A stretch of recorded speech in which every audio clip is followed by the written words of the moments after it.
Welcome to the CRM Zen Show, where we talk about all things Zoho. This is episode 317, 2 clicks of a lamb's tail for Friday, October 23rd, 2024. From Zenatta Consulting, I'm Brett Martin. And I'm Tyler Colt, and I have no idea where Greg pulled that show title from. I'm going to see if I can figure that out as we go through the stories, because I'm lost completely. It's going to be our opening. It's going to be our opening story. Yeah, so we'll explain to you there. So, well, Tyler, how's your week? All moved in?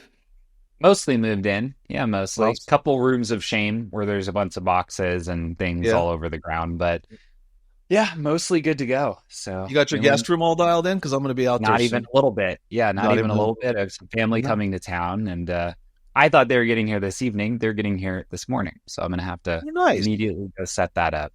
Just throw a mattress on the floor. That's all they need. Really. The classic. It's the classic. Yeah. Mattress on the floor, some sheets in a pile. Here, make the bed. You're on your own. That's it. Well, we're vamping here a little bit because it's a slow news week, but let's just get right to it. This episode of the CRM Zen Show is brought to you by ZPortals. ZPortals is a must-have extension allowing you to effortlessly coordinate with clients and partners. We configure ZPortals all the time for our clients who are looking for the best portal solution. And boy, do we love how easy it is to customize and the flexibility to connect to multiple Zoho apps. So don't wait. Check out ZPortals today and be sure to mention Zenatta to get 10% off your first month.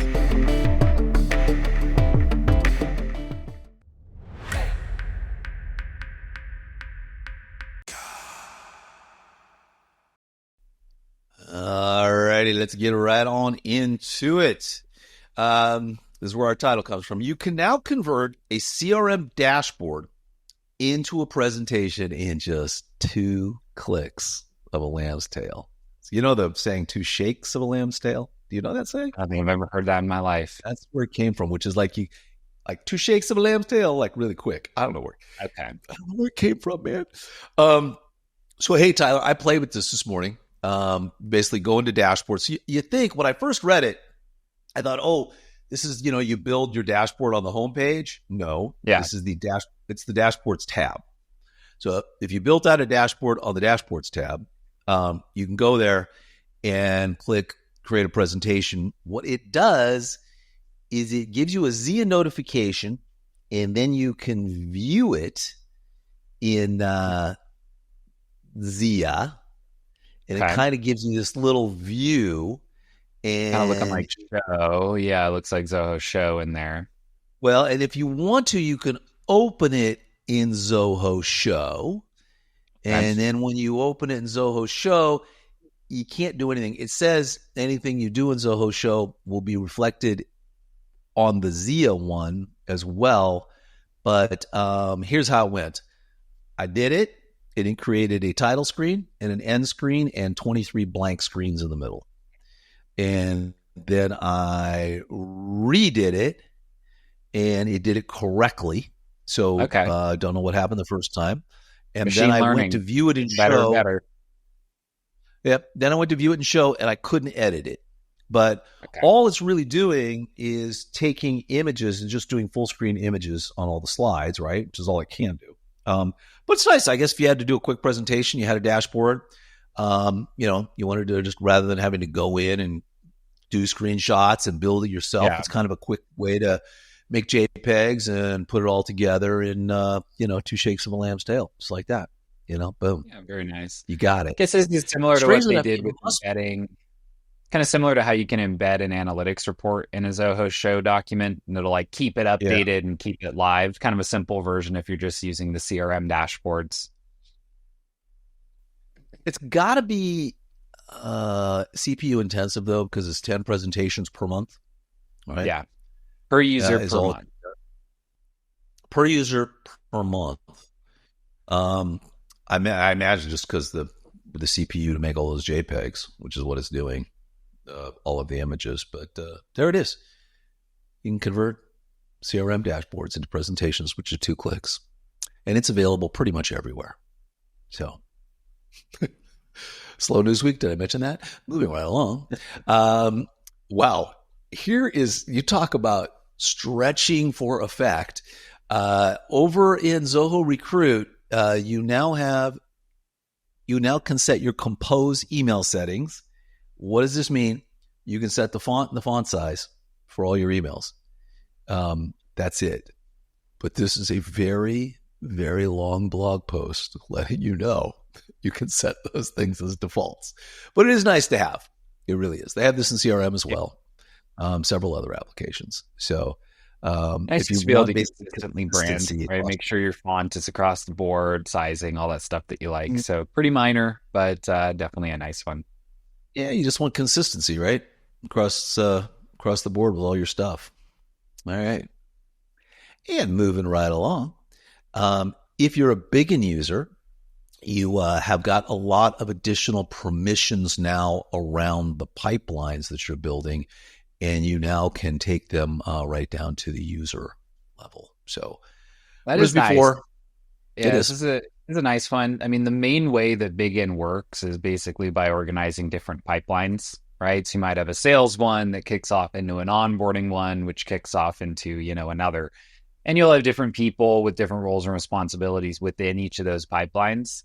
So it makes a lot of sense for them to kind of give you that ability to go, role by role and determine who should be able to do various things within that pipeline. So if you're watching us on YouTube, you'll see basically before it's like admins and standard users can do everything with this, where now you're able to go in and basically organize people into a handful of different predefined permission sets, either by profile or by specific user assignment. So really nice. I mean, I'd imagine a lot of people are going to use this just because of how pipeline-centric Bigin is.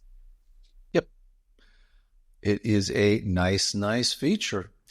All right, and wrapping up the news on this 4 news story week, and man, we had to dig, but this is kind of cool. They keep adding this in. So CRM Sandboxes now supports services and appointments modules.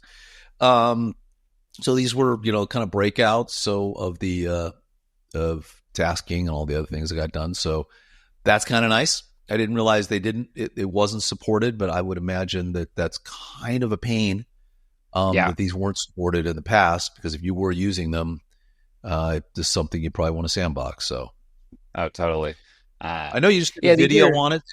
Is sandboxing getting better? You feel really good about it lately? Getting better and better. I'm having less issues when I do deployments from the sandbox, which is always kind of where the issue was there. Still a couple things you need to know, but that's always going to be the case. It's just missing a few last things. Like really, I think the main one that I would say needs to be in there next, actually there's 2. Mail merge. Can't do mail merge because technically that's writer, not CRM when you run like a mail merge operation. And home pages and dashboards, which that one can be a bit of a pain in the butt because, recently for a client, we were redoing a decent chunk of their lead management process, and it was going to require a different homepage, right? We're like, these sales reps had a homepage, that's where they live, right? Like they go there, they work through their processes, and we weren't able to actually pre-prepare the homepage, right? So we kind of had like the shell of it in production, and we're like, okay, when we push it live, this should start getting populated. But it is just nice to be able to go full story with Sandbox and do everything. So a few little odds and ends that do still need to be added, but it is getting better and better. And the deployment is much smoother now, which was always kind of the biggest pain point when it comes to the CRM Sandbox. Slick. All right. Well, that wraps up the news. With that, Tyler, let's get to our implementation of the week.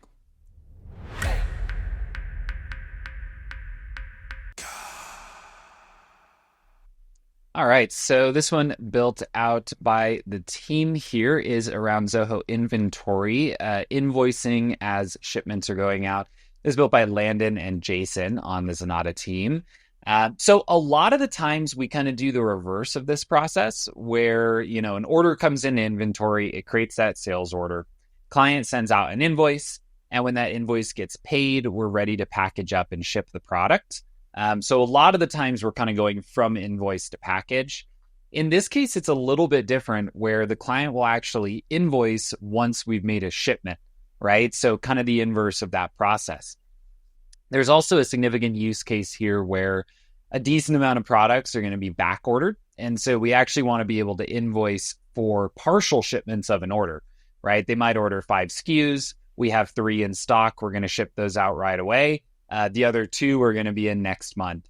And so in this flow, essentially what we're doing is we're setting up a function where anytime a shipment record is created inside of inventory, we'll look at each of those products that are on the shipment. We'll go ahead and line those up with the equivalent products on the related sales order for that shipment. And then we'll create and send an invoice solely for those products that can go out to the customer, which of course can be digitally paid via, your choice of payment gateway inside of Zoho Books. So kind of a straightforward one, nothing too crazy here this week. Really just wanted to highlight, because I saw this in the list. It's just 9 times out of 10, we're going the other direction, where we get paid and then we ship the product. But I do like to highlight, that some things about books and inventory are very strict and you can only do them certain ways. Other things are pretty flexible, where, as long as you're following those core steps of the process, you always want a sales order, invoice, and package. Even if you're not shipping out of Zoho, even if you're not billing out of Zoho, you want to create them in the background. But I just wanted to highlight this one as a nice little solve for kind of doing the process in reverse of what we're used to. Nice. Very, very nice. Nice job, Landon and Jason. All right. Well, with that, let's head over to Club Zenatta and check out our code share of the week. Dun, dun, dun. We never I always love that. Yeah, it's definitely not pulled from that song from Ferris Bueller. So Renato is back automating CRM onboarding using Zoho Flow. So what has he done here, Tyler? So essentially what we're looking at here is inside of CRM, he is setting up a flow where when you're onboarding like a new client account, this is kind of through a form that's been submitted. We can run this through Zoho Flow and then use some Deluge to essentially take whatever the necessary steps are. So important thing to note is that in this case, like the way that you go about onboarding a new customer account is going to be really different depending on your particular business. So what we're not essentially doing is giving you some cheat codes for doing some of those core steps that are oftentimes necessary. So a lot of the times when you fill out a form, you want to find an account, right? A lot of the times when you find an account, you might want to create some contacts underneath it, right? For the different, relevant people that are going to be a part of your engagement. You might need to attach a certain file or do a certain thing.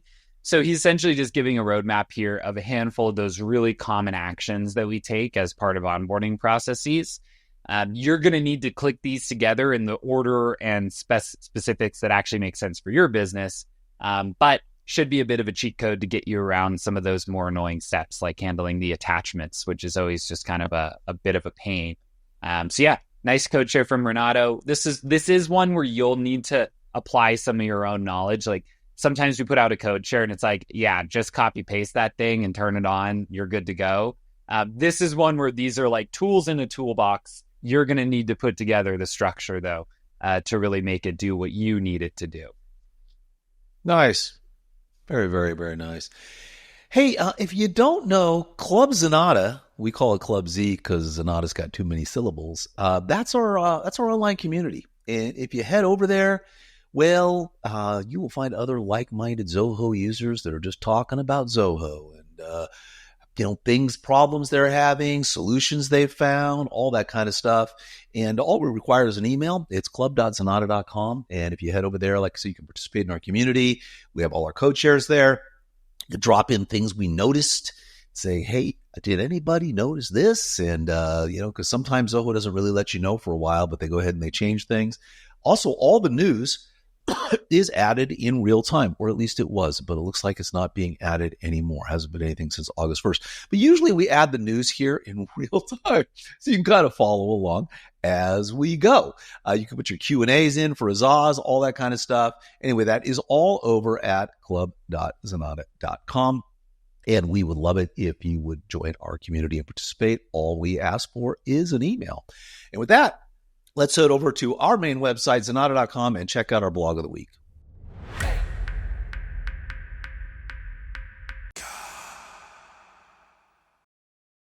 All righty. Last week, we talked about Avalara. We did some stuff there, how that works. And now we've got a Zoho and Avalara product demo. There is a YouTube video around this as well, where we kind of go through that entire thing. And basically, this is kind of a breakdown of that, kind of going over the key points. If you're not familiar with Avalara, it is the only way to go if you are doing any kind of taxation of your clients across city, state, county lines. Sales taxes are different everywhere. They can be different across the street depending on where you are. And Avalara keeps track of all of that. A type of product, right? Like in some areas, a shirt is taxed differently than like a consumable, right? Like a fruit bat. There's so many different things. You can technically do it all in Zoho Books without using Avalara, but it's a lot. It is a lot to set up all those tax codes, keep them updated, right? Especially like e-commerce, right? Where you're selling to all 50 states. It's just brutal. Worth it to take a look at this and just automate it. Save yourself a lot of time and effort. I think though, California has simplified things now. If you're in California, it's just 100%. Whatever. That's the tax now. Yeah, it's just 100%. They wanted to make it easy. You're paying $1. It's 100%. It's $2, right? Yeah. Your income tax, it's the 100%. Simplest way to do it. Just double everything. It is. It's just everything. That's it. So you can go there. So you don't need Avalara in California because it's simple now. But other than that, you're good to go. But a great application, great program. We're actually doing some cool stuff. We'll have some announcements around some things we've got coming out with that here very, very soon. But this is a nice little overview. So be sure to check that out. And with that, let's head over to YouTube and check out our tip of the week.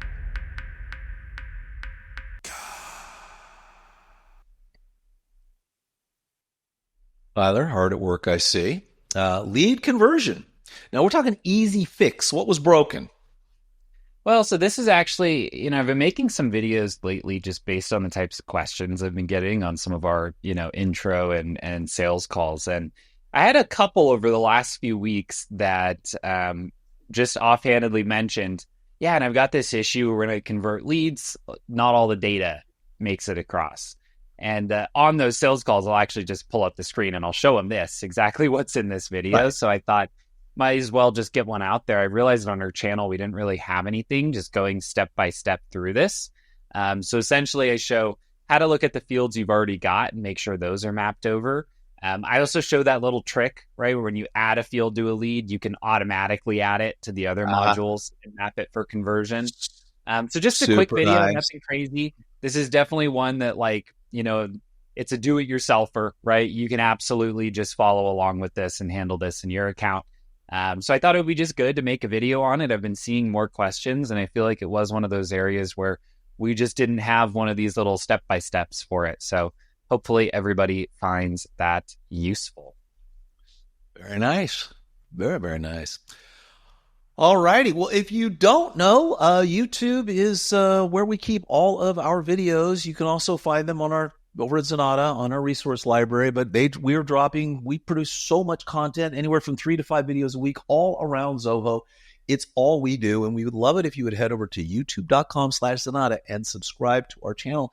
And Tyler, I don't know if you know what happened, but an angel got its wings. 19,000 subscribers. Look at that. 19. So coming up. So Freddie, when we had 20,000 subscribers, I think we should just have a bunch of angels. 20 angels. Yeah, we're going to need to scale up the angels for that one, I think. Yeah, angels. I want a flock of angels, right? at 20,000. So anyway, that is, we appreciate everybody, all your support over at our YouTube channel. And thank you everyone who watches and supports it. And we love doing it for you as well. Well, Tyler, kind of I don't know how long we stretch this show. Seems like a shorter show for us.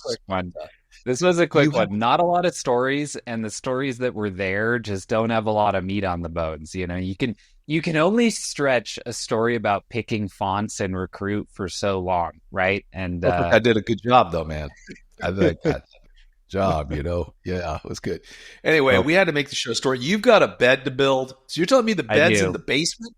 All the stuff's bed's in the basement. Guest room is in the basement. In Colorado, basements are life. Every house basically has one in this area. So kind of a nice thing, though. It's got a full bath down there as well. So they get to have a nice little guest room, and I just need to go put it all together. For some reason, I've procrastinated on that one. If they upset you, can you lock them in the basement? Do you have that ability to lock somebody yes, in the basement? That's in every house too. Yeah, the deadbolt, and you got to stay down there. What was Ross Perot? Like my crazy aunt in the basement. Everybody's got a crazy aunt in the basement. I don't remember that everyone did, but there you go. All right, everyone. Thank you so much for joining us this week. And as always, if you want to reach us over here at Zenatta, we would love to talk to you. And all you have to do is head over to Zenatta.com and click on Book a Meeting. We're talking to you in 2 shakes of a lamb's tail. Look at that. And on the website is also where you'll find complete episodes of the show, as well as links to all the stories we discussed today. If you want that news delivered to your inbox every Monday morning, be sure to subscribe to our newsletter. And last but not least, as always, we appreciate when you like and subscribe here on YouTube, as well as your choice of podcast app. We'll see you next Friday. Yes, I think we just need to work on really old sayings, bring them back. You know what I mean? It's kind of like let's bring back the old ones to be good. Not the racist ones, though, just the regular ones. Yeah, maybe not just the fun ones, like lamb's tails and the good ones. The fun ones. Have a great weekend, everyone.